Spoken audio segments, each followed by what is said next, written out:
जय माता दी।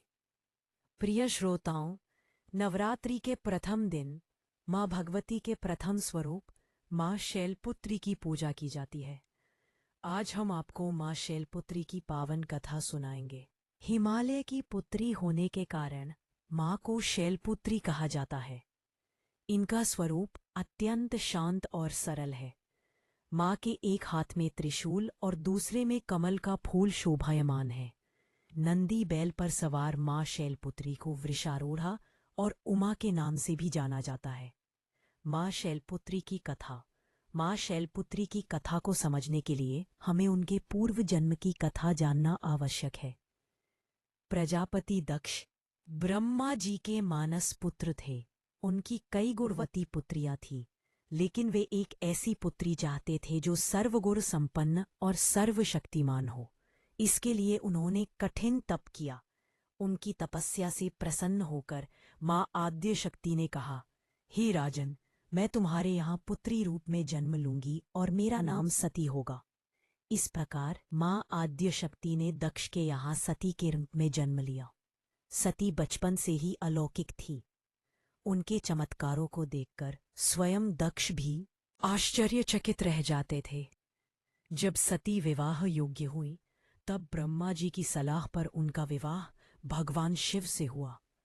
सती कैलाश पर्वत पर शिव के साथ रहने लगी। दक्ष का अपमान और शिव की प्रतिवैर।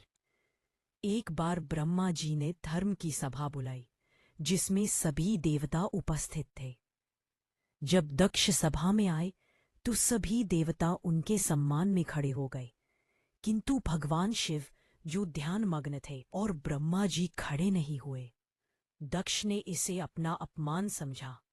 विशेष रूप से शिव के प्रति उनके मन में ईर्ष्या और वैर बढ़ गया। एक दिन सती ने शिव से पूछा, आप हर समय राम राम क्यों जपते हैं? राम कौन है? शिव ने बताया कि श्री राम उनके आराध्य और आदि पुरुष है। लेकिन सती के मन में संदेह उत्पन्न हुआ। वे सोचने लगी कि दशरथ पुत्र राम, जो सीता के वियोग में दंडक वन में भटक रहे हैं, आदि पुरुष कैसे हो सकते हैं? इस संदेह के चलते सती ने सीता का रूप धारण कर श्री राम की परीक्षा लेने का निश्चय किया। वे दंडक वन में श्री राम के सामने प्रकट हुईं। श्री राम ने उन्हें तुरंत पहचान लिया और कहा, माता, आप अकेले यहाँ वन में क्या कर रही हैं? भोलेनाथ कहाँ है? ये सुनकर सती को अपनी भूल का पश्चाताप हुआ।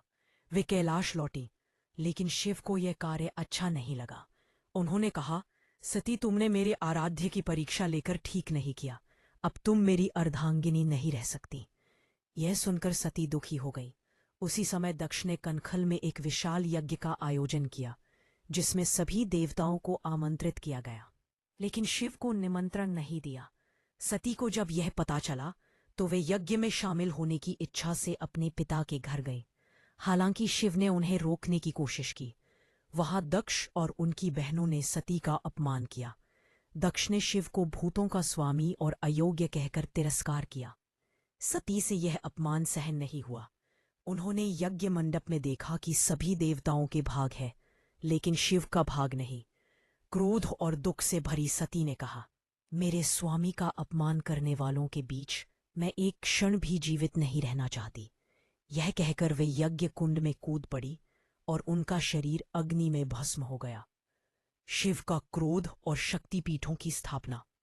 सती के आत्मदाह की खबर सुनकर शिव क्रोधित हो गए।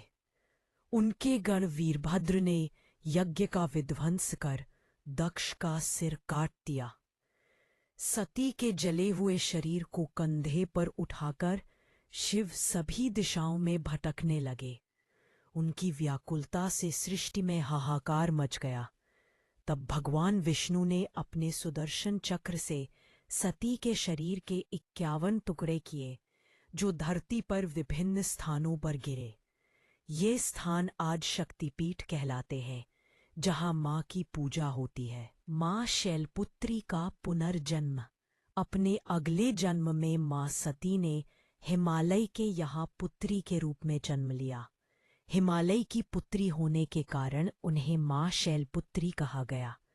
इस स्वरूप में माँ भक्तों को सुख, शांति और समृद्धि प्रदान करती है।